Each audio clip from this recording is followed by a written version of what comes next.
আজি মই দেখাবলৈ লৈছো কম সময়তে বনাব পৰা চিৰাৰ এটা ৰেচিপি যেটো নেকি আমি ৰাতিপুৱা বা সন্ধিয়া লঘু আহাৰ হিচাপে ব্যৱহাৰ কৰিব পাৰো বা নিজেও টিফিনত লৈ যাব পাৰো আৰু লৰা ছোৱালী বিলাককো টিফিনত আমি দি পঠাব পাৰো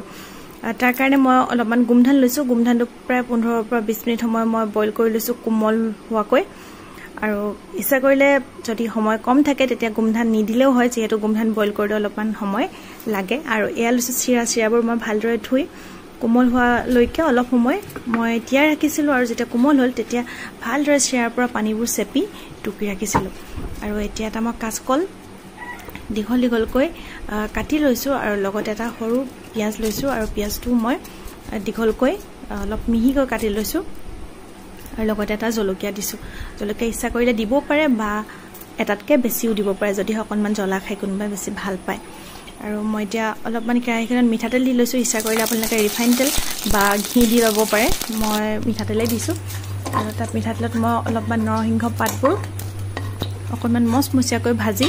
টুকি ৰাখিছো আৰু এতিয়া মই অলপমান বাদাম আৰু বাদামখিনি মই ভালদৰে তেলত ভাজি লম আৰু বাদামবোৰ যেতিয়া ফাটিবলৈ আৰম্ভ হ'ব তেতিয়া মই কেৰাহীৰ পৰা নমাই দিম এতিয়া মই বাদাম আৰু নৰসিংহ হৈ গ'ল আৰু এতিয়া মই কাটি থোৱা কাচকলবোৰো ধুনীয়াকৈ ভাজি লম একেবাৰে মচমচিয়া হোৱাকৈ কাচকলবোৰ ভাজিব লাগে তেতিয়া খাবলৈ বেছি ভাল হয় গতিকে মই কাচকলবোৰো অলপমান মচমচিয়া হোৱালৈকে ধুনীয়াকৈ ভাজি ললো আৰু এতিয়া যেহেতু তেলবোৰ শুকাই গ'ল গতিকে আৰু অকনমান তেল দি লৈছো আৰু এতিয়া তাত মই কাটি থোৱা পিয়াজবোৰ দি দিলো আৰু এতিয়া পিয়াজবোৰ অকনমান সময় ভাজি লম আৰু যেতিয়া অকনমান ভাজা হ'ব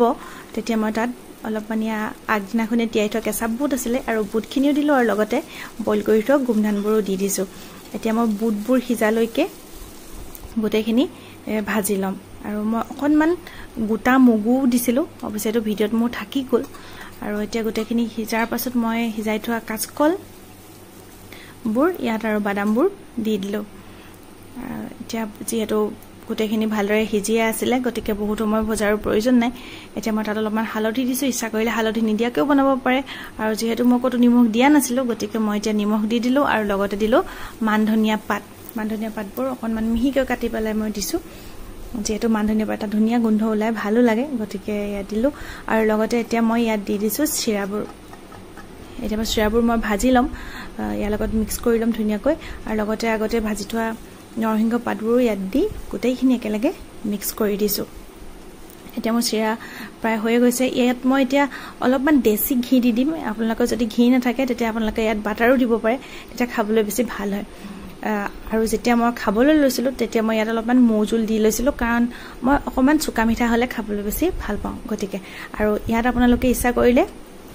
যদি ঘৰত ড্ৰাই ফ্ৰুটছ থাকে অলপমান ড্ৰাই ফ্ৰুটছ দি দিব পাৰে তেতিয়া খাবলৈ আৰু বেছি ভাল হয় মোৰ ৰেচিপিটো কেনেকুৱা লাগিলে মোক কমেন্ট কৰি জনাবলৈ নাপাহৰিব আৰু যদি ভাল লাগিলে তেতিয়াহলে শ্বেয়াৰ কৰিব আৰু যদি আপোনালোকে ইউটিউবত চাই আছে তেতিয়াহলে মোৰ চেনেলটো সাবস্ক্ৰাইব কৰিবলৈ নাপাহৰিব আৰু ফেচবুকত যদি চাই আছে তেতিয়াহলে মোৰ ফেচবুক পেজটো ফলো কৰিবলৈ নাপাহৰিব আজিলৈ আহিলো বাই